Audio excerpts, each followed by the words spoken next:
Isang gabing nauwi sa matinding gulo. Chris Lawrence at Katrina Halili hindi na nakapagpigil.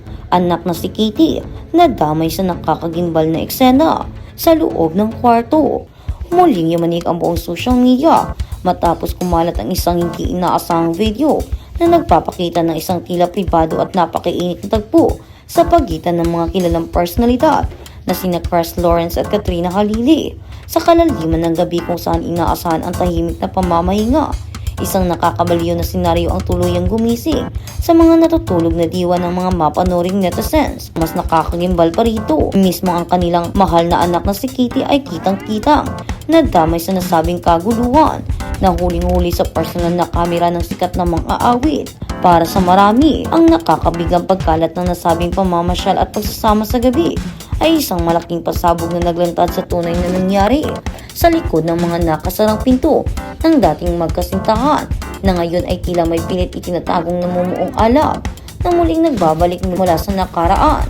Nagsimula ang lahat sa isang tila inosente at mamahaling setup ng isang perpektong pizza, nakalatag na masasarap na keso, mga mamahaling chichirya tulad ng truffle snacks, habang nagkaabang isang bote ng mamahaling alak para pawiin ang uhaw ng dalawa. Ngunit hindi pa man tuluyang uminit ang gabi. Nagkaroon na agad ng matinding tensyon nang nagpumiglas ang takip ng nasabing bote ng alak at muntika nang sumabog sa mismong harapan ni Chris. Sa pag-aakalang masisira ang romantikong gabi, gumawa ng mabilisang paraan ang binata sa pamamagitan ng pagtulak sa siksik na takip pagpasok at matyagang pagsasada sa inumin. Ang nakakaabang tagpong iyon agad na binalot ng kakaibang tapang mula sa alak at malalim na usapan.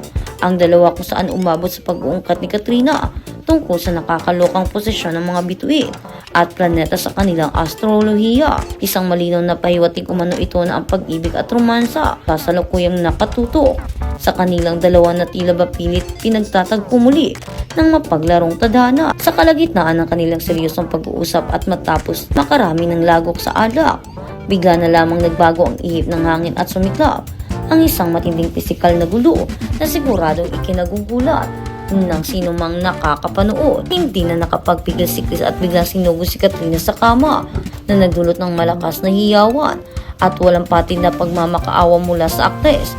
Ang inaakalang marahas na awa ay nauwi pala sa isang walang awang kiliktian at tila ba matinding sumusubok sa pasensya at lakas ng dalaga.